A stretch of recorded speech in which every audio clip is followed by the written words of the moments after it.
सुरेश धस यांचा कार्यकर्ता खोक्या भोसलेच्या अटकपूर्व जामीन अर्जावर उद्या बीड जिल्हा न्यायालयामध्ये सुनावणी होणार आहे।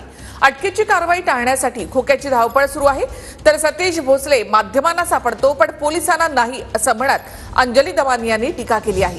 तर खोक्या उर्फ सतीश भोसलेला सुरेश धस यांचं पाठबळ आहे असं म्हणत आनंद परांजपेंनी निशाणा साधलाय।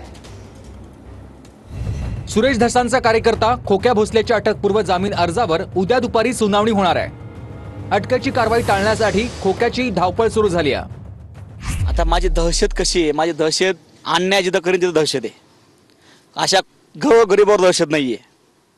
मी कधी कुणावर गरीबावर अन्याय केलेला नाहीये। फरार आरोपी सतीश भोसले माध्यमांना सापडतो पण पोलिसांना नाही, त्यामुळे हम सुधरेंगे नाही बीड पोलीस असं म्हणत अंजली दमानी यांनी टीका केली आहे। खोक्या उर्फ सतीश भोसलेला सुरेश धसांचं पाठबळ असल्याचं म्हणत आनंद परांजपेंनी धसांवर टीका केली आहे।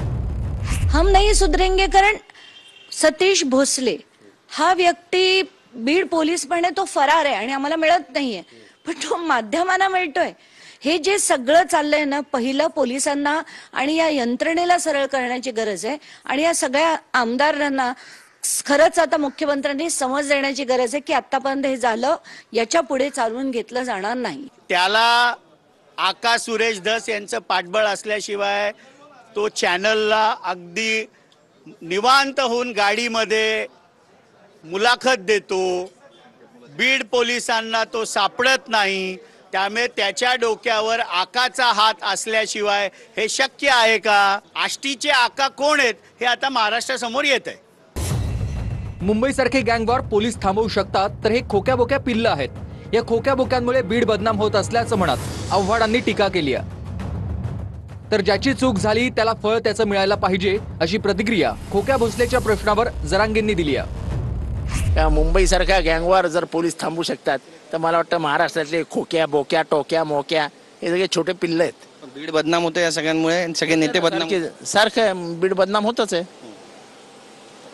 काय करायला हवं असं तुम्हाला वाटतं? काय नाही, तर खोक्याला त्याचे नाळबंदी, मला माहित नाही आता आधुनिक महाराष्ट्रामध्ये किती जणांना नाळबंदी माहिती आहे।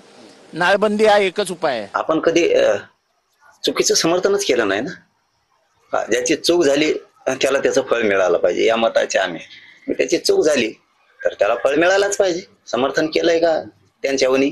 आज सुरेश धस किती धुतल्या तांदळाचे आहे ते दिसतंयच आपल्याला, कारण त्यांचा खोक्या आज बाहेर पडलेला आहे आणि खोक्याचा आका कोण आहे?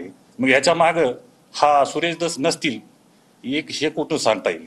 आणि ह्याच्यामध्ये सुरेश धस 100% आहेत आणि त्यांना सुद्धा याच्यामध्ये आरोपी केलं पाहिजे। आरोप हे राजकीय प्रेरित आहेत। राजकारणात म्हणजे धनंजय मुंडे साहेबांना असं तुम्ही राजकारणात म्हणजे ह्याच्यामध्ये हरवू शकत नाहीत, त्यामुळे त्यांना बदनाम केलं जातंय। परळीची तशी ऍक्च्युअल परिस्थिती नाहीये।